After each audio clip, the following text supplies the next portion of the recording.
Hi mga guys! Naimbag nga malam tayo amin. Nandito na naman po tayo sa ating munting kusina. At dumating na tayo galing trabaho. So magluluto po tayo ng ating ulam ngayong gabi ng Friday. So ito po ang ating mga ingredients mga guys.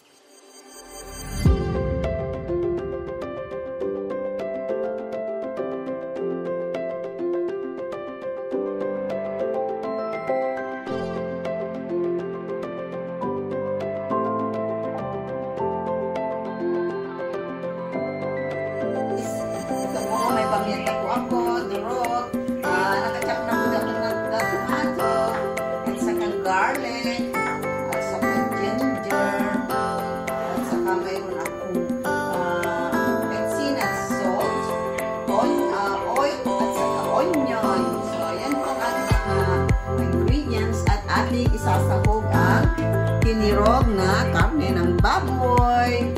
So, ito na po, nagpapalambot na po tayo ng munggo. Ito po ang ating ulam ngayon.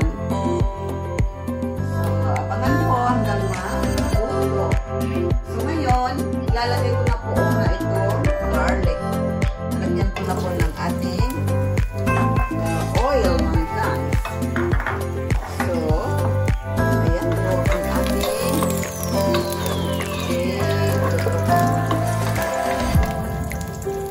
lagay natin ang onion.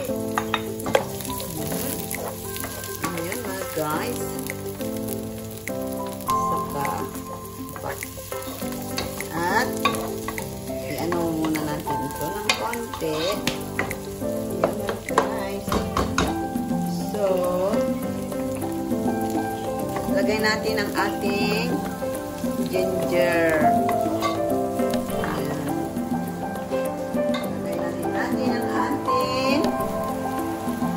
Tomato, kamatis sa Ilocano.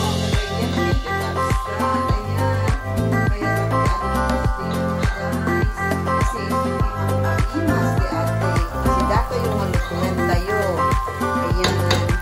Kata, ikakayan di pamyentanan. Maluto di pamyenta, may isa. Ayan. So, ito po. Ilalagyan ko na rin ng asin.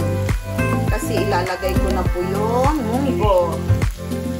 Saka na konting pampasarap. Konti lang mga guys. Ayan. Ikiwar-kiwar kayo. So, ayan. Ito na. So, ngayon, ilagay na po natin ang ating munggo. Ayan, mga guys. Para po, dyan na po sila maluluto together. Ayan po ang ating munggo na ating binabad ng 12 hours. Ayan na po. So, ito po, dito na sila maluluto lahat-lahat. Ayan, hanggang maluto po ang munggo. So, yun po.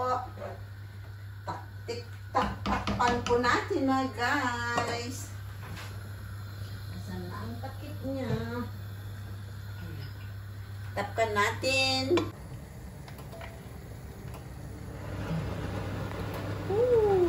Ito na po ang ating linulutong munggo, mga guys. Ayan, tignan nyo. Malapit na pong malutong ating linulutong munggo. Lalagyan po natin na